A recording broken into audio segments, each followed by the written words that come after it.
Hi, everybody. I'm Dr. Mary Rensel. I'm here with Dr. Crystal Ajay, a coach who just passed her life coaching school certificate. Is that what was that what happened, Yay. Crystal? Tell us. Yep. Mm-hmm. Yep. That's So life coach school certified as of April 2021.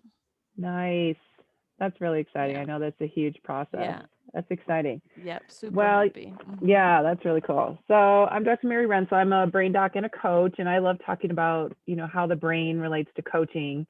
And I know you do too as a doc. So can you Mm-hmm. share with us, three things or a couple things that you do to bring brain-based tools in before you coach, either like immediately or when Sure. you're, kind of prepping for a session? What are some things Sure. you found helpful? Yeah. So I've learned because I've done it the unorganized way. So I learned what I needed to do was really set aside at least a solid 5-10 minutes before each session to really just clear my brain. Like, Mm-hmm.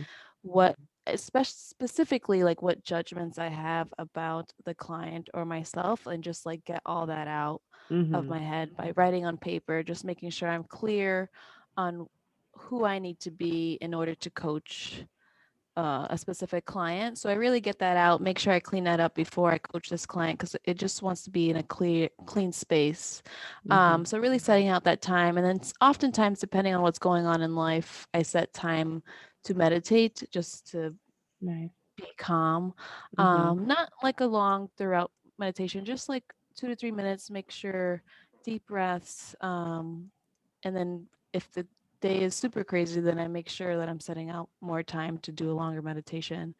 And then also getting clear on what the expectations are of the session. Um, Mm-hmm. Sometimes I used to do freestyle, and I noticed that the freestyling in the session wasn't really working. So, really having a goal for that session. Is a client like, are we doing business coaching? Are we working on weight loss? Things like that. Just make sure that we're clear on what the goal is for that session.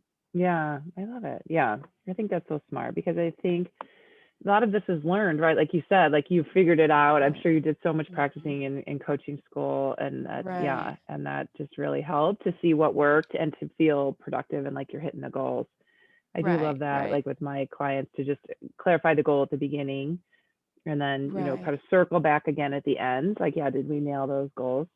Um, And and I think it's, sometimes things do yeah, come up. Sorry to interrupt. yeah, Sometimes things sure, do come up, and it's fine. And being flexible, but clearing your mind out before the session allows you to be flexible versus, right. you know, you want to have the goal, but if like the client brings something that's really just getting them through the ringer, like, you can have some flexibility. But I think goals for the Yeah. session is great.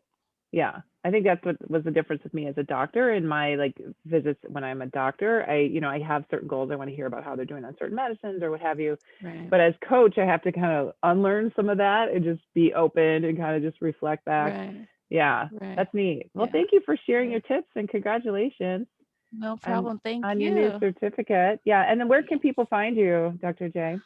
So I'm mainly Instagram. So I'm focused on Okay, Instagram at the Missing Piece Coach, and then also my website is themissingpiececoach.com.